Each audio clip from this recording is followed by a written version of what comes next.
আসসালামু আলাইকুম। আশা করছি যে যার অবস্থান থেকে সুস্থ ভালো আছেন। আলহামদুলিল্লাহ আমরাও বেশ ভালো আছি। থাম্বনেল, টাইটেল এবং স্ক্রিনের হালুয়াগুলো দেখে অনেকেই বুঝে গেছেন আজকে আমি হালুয়া রেসিপি শেয়ার করব। এই হালুয়াগুলোর জন্য আমি 1 কেজি গাজর নিয়েছি। পরিষ্কার করে ধুয়ে ঠিক এইভাবে কেটে এটাকে আমি ভাপ দিয়ে নিব। ভাপ দিয়ে পানি ফেলে সেদ্ধ হতে যে পরিমাণ দুধ লাগবে দুধ এবং এলাচি দিয়ে সেদ্ধ করে নিয়েছি। ছোলার ডালে হালুয়ার জন্য 1/2 কেজি ছোলা প্রায় ধুয়ে 3 ঘন্টার মতো ভিজিয়ে রেখেছিলাম। 3টা এলাচি এবং দুধ দিয়ে এই ছোলাটাকেও আমি প্রেসার কুকারে সিদ্ধ করে নেব। 3-4টা সিটি দিলে এটা সেদ্ধ হয়ে যায়। মিল্ক ভিটা দুধ আমি জ্বালিয়ে সেই দুধটা ব্যবহার করেছি। খুব সামান্য লবণ দিয়েছি। নারিকেলের সন্দেশ বানাবো।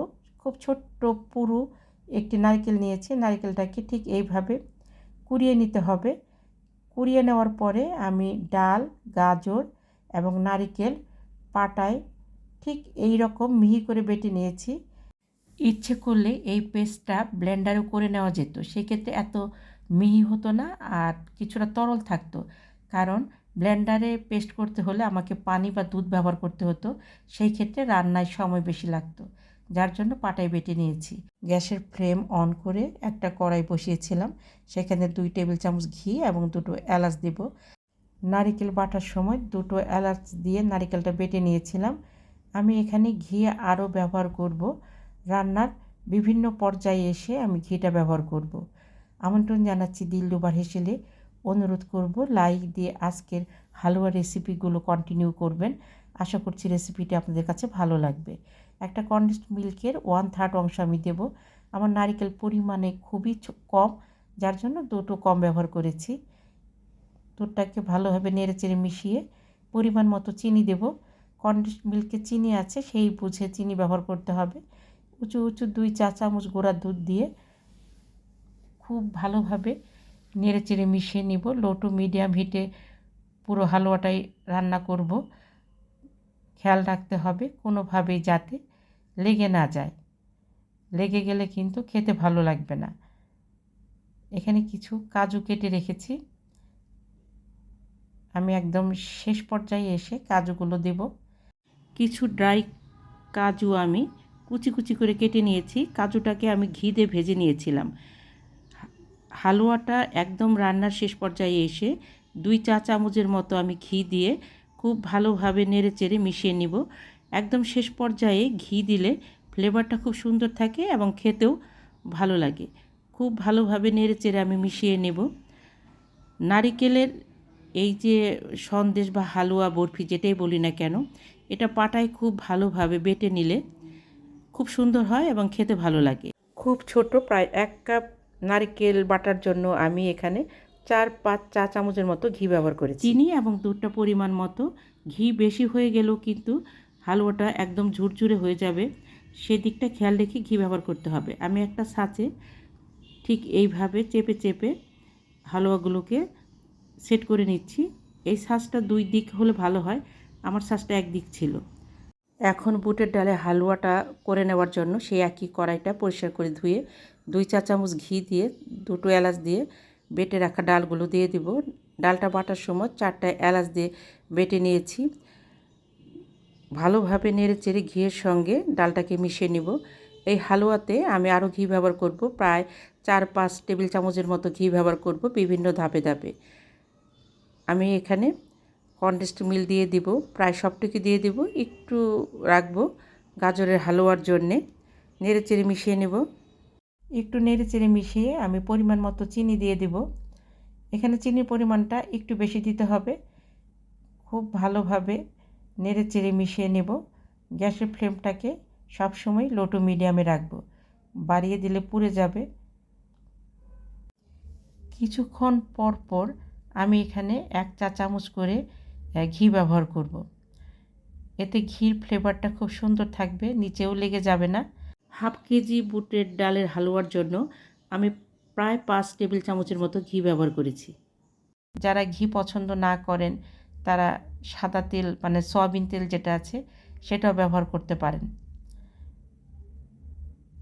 আমি গুঁড়া দুধ দিয়েছি প্রায় 3-4 বার। নেড়ে নেড়ে মিশিয়ে মিশিয়ে গুঁড়া দুধ ব্যবহার করেছি। ইচ্ছে করলে লিকুইড দুধ জাল দিয়ে ঘন করেও দেওয়া যায়, সেই ক্ষেত্রে সময়টা একটু বেশি লাগে রান্না করতে।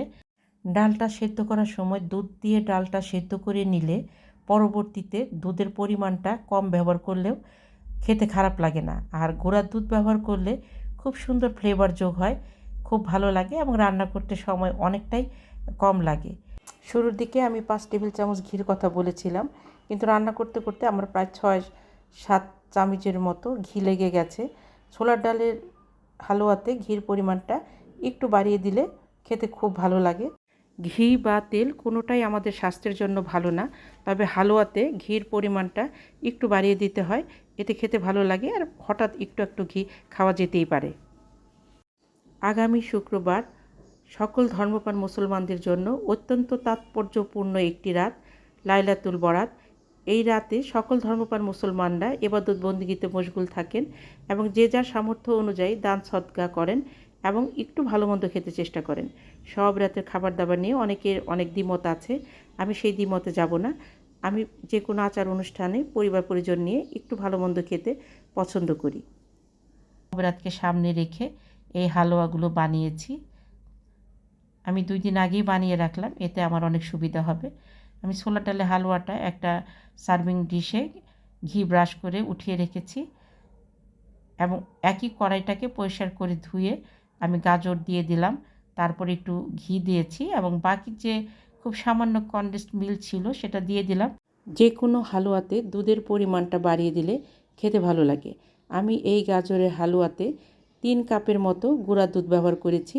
দুধগুলোকে আমি একবারে ব্যবহার না করে বিভিন্ন সময় 4 চামচ দিয়ে দিয়ে মিশিয়ে মিশিয়ে ব্যবহার করেছি। হালুয়া মানে ঘি দুধে পরিপূর্ণ, তবেই খেতে ভালো লাগবে।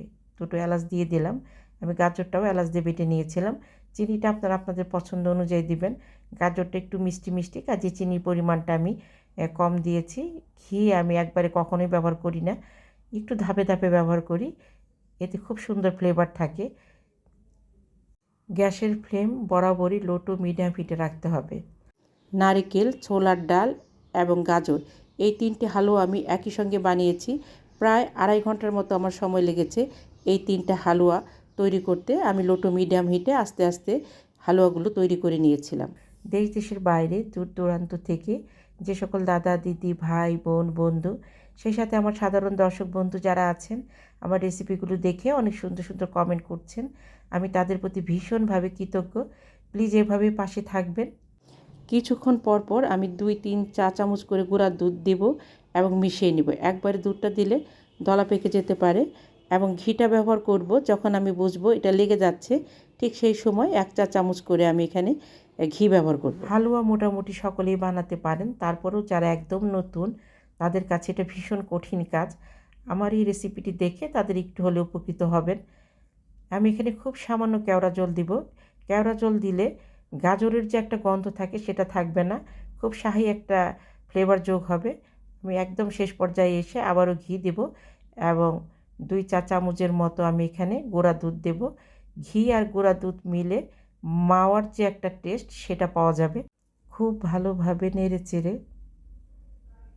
একটা ট্রেতে ঘি ব্রাশ করে আমি হালুয়াটাকে উঠিয়ে নেব এবং উপর দিয়ে কিছু কাজু কুচি করে কেটে ছড়িয়ে দিব।